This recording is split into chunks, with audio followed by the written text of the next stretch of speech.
Hello, and welcome back to the AI Insiders podcast, the flagship podcast of poets. Yes, the unacknowledged legislators of the world. Don't worry, I'll unpack that as we go through this interview with my guest today. But I want to start with that intro, perhaps to highlight the weirdness of this topic, poetry and AI, because that sort of reflects where we are right now in this world of AI. Weird. And so what better person to help us all navigate the weird ahead than your host, myself, Adam Russel, a sociocultural anthropologist and director of the AI division at University of Southern California's Information Sciences Institute.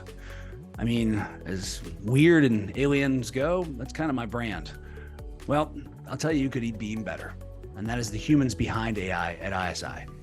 And as director, I'm on a quest to work smarter and harder, of course, to get to know more about these humans and the ones I'm lucky enough to work with, not just what they do technically in AI, but who they are and why they do it, and what they think and hope for and fear and scratch their heads about this whole AI thing. Again, my hypothesis and the motivation for this podcast is that talking to the humans behind AI will give us a better sense of AI itself, since even the most powerful systems now remain to some degree mirrors of our own selves, not just how AI is built and trained, but how it's used and increasingly integrated into all of our lives, often in ways that are far from obvious.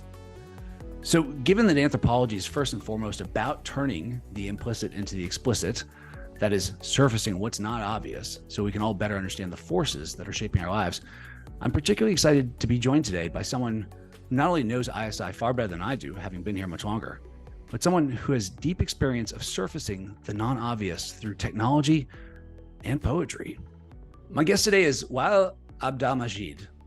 He's a research associate professor of electrical and computer engineering at USC, research director, distinguished principal scientist, and I'm very glad to say a deeply valued colleague of mine. I like to call this the origin story part of the podcast. Again, I'm really well familiar with what you do, and frankly, it's awesome, the work you're doing. We'll touch on that. But I want to get a better sense of like sort of why you do this. And one of the questions I like to ask my guests is, assuming that we have this sort of impossible ability to go back in time, I'm genuinely interested to hear today Wael speak to 10-year-old Wael and sort of explain to that 10-year-old, what do you do now? I do a lot of things. One of them, which is that dear and near to my heart, is trying to figure out if what you see is real or not. And this is what I would tell my 10-year-old self or 6-year-old daughter.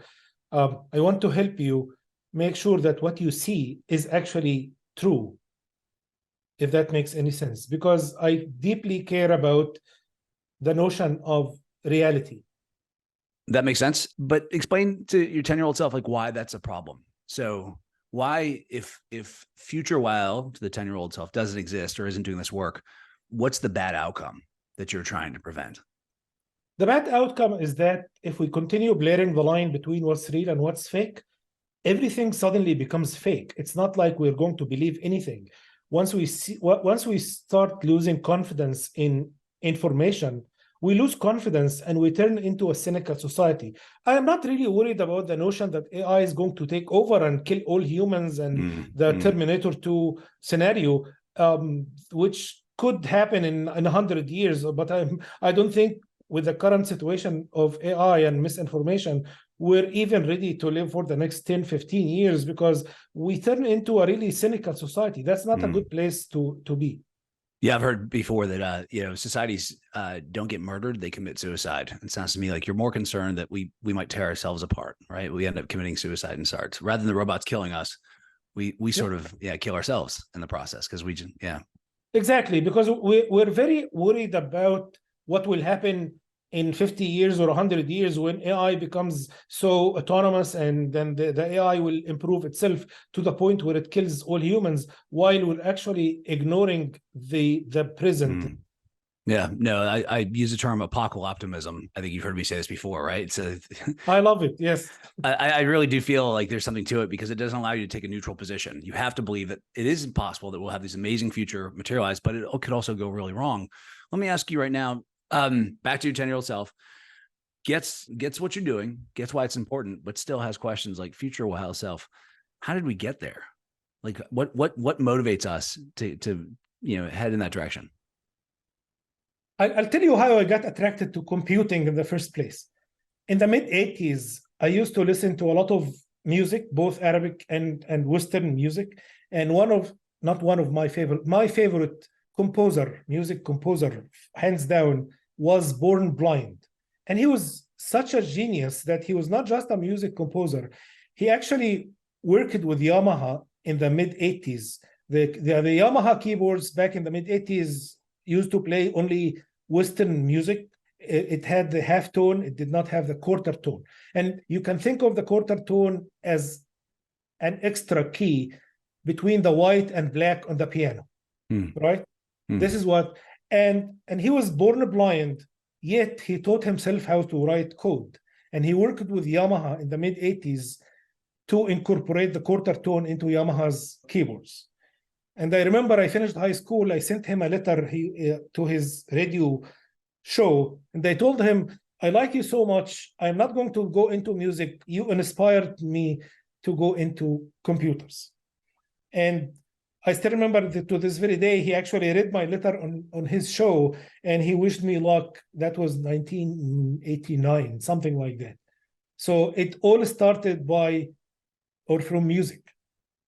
I don't know where he is now. Still alive? He passed away from heart disease, I think 12 years ago.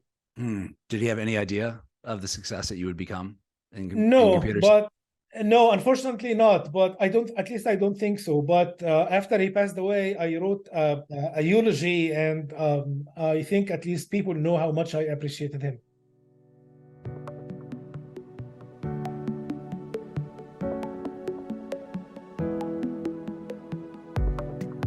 One question I like to ask my guests is there a hobby or something you do on the side that you feel informs and your work in AI makes it better? If poetry is not the answer, I'm happy to go the direction you want, but I am genuinely interested as to that relationship between science, engineering, and poetry. Is there a relationship? Do you feed off that in some way from an insights perspective? How do you think about that? It does, yes. So if I have to talk about a side hobby, if you will, it's certainly poetry, both reading and writing, and also translating poetry from the Arabic language to English. I'd be lying if I tell you that 20 years ago or 30 years ago, when I started doing data sciences and AI, I was thinking about this. But at least lately, in the last 5 years, this has been kind of what shapes my thinking in terms of AI. You graciously found some of my poetry online, and it talks about social justice, etc. And this is where I want to spend my time doing AI. Back to misinformation and my 20-year-old daughter or your 6-year-old daughter, I think poetry is the driving force behind what I do. I've got chills. I think that's really powerful. I would never presume to read anyone else's poetry out loud, and I won't. But I do hope you'll let us link to the one I particularly think is very relevant, and they all are. But this one about the special meeting with the son of Noah, in which you're talking about the calamities that are falling upon the earth, and of course the story of Noah is that there's an ark there to rescue Noah and those who were lucky enough to be in there, but instead your heart said no to the ark.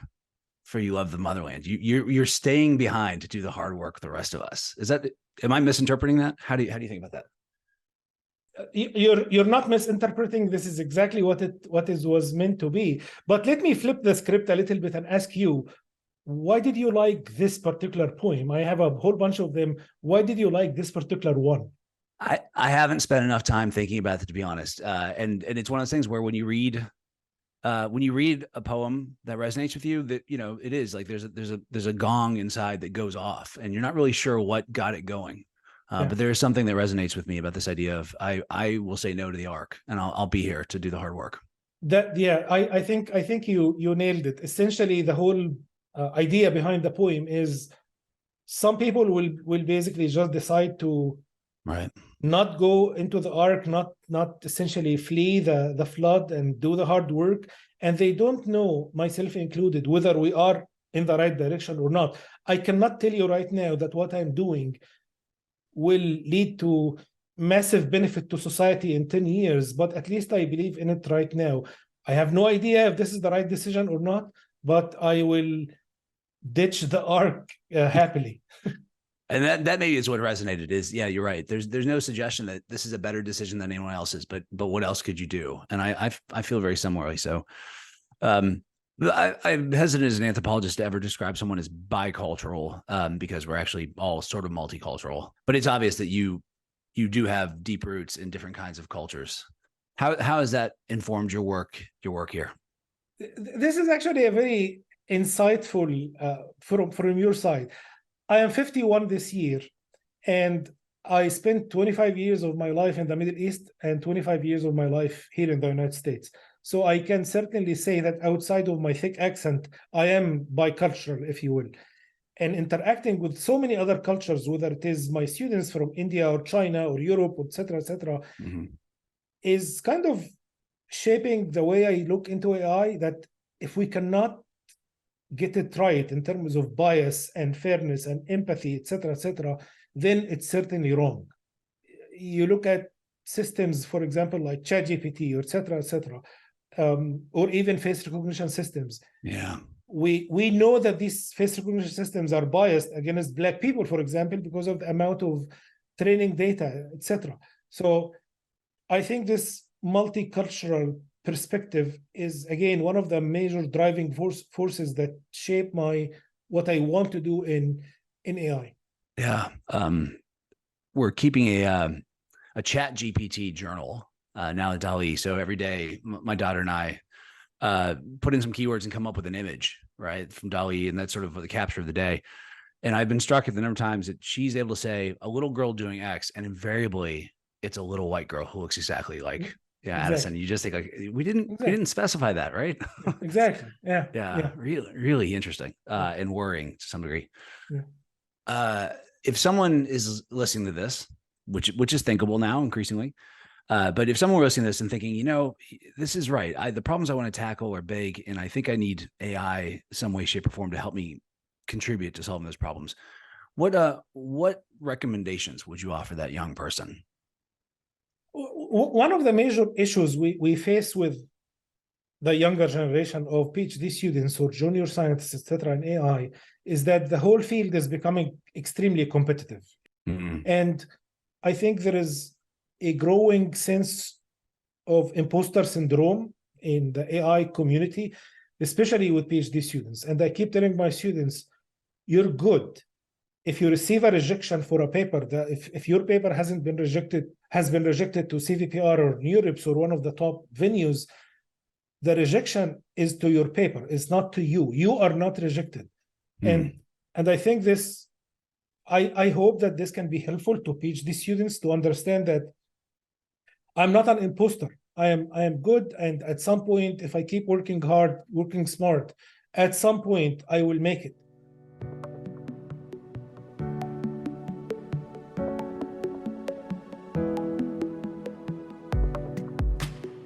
Let's say AI does surprise you and actually achieves some level of intelligence, noting that word is really, overdetermined, but some degree of empathy as well. And queries interacting with on a regular basis that we would consider in the real world, but doesn't understand us. It's just obvious it doesn't understand us. You have the opportunity to give it a single book or movie or cultural artifact to say, AI, this is the best thing I have to try to explain the weird creatures you're dealing with called humans. What would that be? I will take George Orwell's Animal Farm, and before I give it to AI, I will take the book, and I will underline and highlight. There is a quote in that book that keeps fascinating me, no matter how many times I read it or hear it. The quote is, "All animals are equal, but some animals are more equal than others." So I will highlight this and underline it and give the book to AI and tell the AI, this is how humans operate. So be careful. That makes sense. And boy, isn't that the truth? A couple of quick speed round questions for you. And again, these are wildly unfair questions, so feel free to duck and weave. The first one is probably the hardest, which is, do you have a good AI joke? Oh boy. I don't know how to tell jokes. People tell me I'm too serious to tell jokes, but here is what I can tell you. I am seriously worried that before AI kills us, we will be dead by the massive amount of bad AI jokes out there. We're going to flood the zone. Which is what I call AI BJS, AI bad joke syndrome. I'm a fan of neologisms. This is the show for you. In the future, would you rather fight for AI rights or fight to limit AI autonomy? I would still fight for human rights because before we start worrying about AI rights, we still need to figure out human rights. Yeah, those inconsistencies are there. That's completely fair. What are you most excited about then in AI? We've talked about things you're worried about. This work you're doing. Like, what do you see as the glimmer of like, oh, let's get after that? Healthcare. I really think if we get AI right, if we start funding AI with the same way industry is funding AI, if we regulate AI and channel our resources and intelligence into healthcare, I really genuinely think we can beat cancer with AI. Yeah. Your point is well taken, because there are people who, even in ISI, probably why I'm so thrilled to be here, who are pointing out the many layers of causal interactions related to those sorts of things, right? All the way up to even human behavior, and getting people to do things that are good for them, but also just not putting the onus on the individual and realizing that, we're subject to the structures that make it more likely that some people get cancer than others, for example. Yes. I got you. Would you rather see AI surpass humans in creativity or empathy? Certainly empathy. Maybe AI can teach us how to be more empathetic, because I see inconsistency in terms of empathy as a major problem for humans. We're just selectively empathetic, if you will, if that's a word. Yeah. So what? Play that out for me a little bit. How can AI help us improve our own empathy? Showing us how to be consistent, showing us that when you see the same injustice or crime committed against two different people of two different races or religions or colors, your response should be exactly the same. I like it. If you were to build a large language model, what would you name it? Hope. Back to your question about poetry. I think hope would be my name. That is such a good answer. All right. I want to say thanks, Wael, for taking the time to come along and be so candid and just another example for those listening of why I consider every day at ISI to be a real blessing for me. Anthropologists say you are the average of the 5 people you spend the most time with, and I'm glad to say that I get to spend some time with you, and hopefully be a good average. Thank you, Adam, and thank you for having me. And it was a really fun talking to you. Well, I learned a lot, and so while this podcast is about AI, as I started, but it's really about being human in an age of AI and working with it to help thread this apocalyptic needle. I think you've given us a lot of insight on how that might work, and who might help us do it. I hope you will continue to say no to the arc and stay here with us to do this hard but unbelievably important work. Thank you, Adam. Appreciate it. Thank you to our listeners for tuning in again. If you enjoy these short podcasts, please do that thing. Like us, give us stars, spread the word, send us feedback, or just keep listening. And join us, please, again in the future for another episode of AI Insiders, where we'll continue to navigate our way through this weird world, doing what I think humans do best when they face these kinds of challenges, working together as if all of our lives depend on each other, because they do. So for now and for the future, fight on.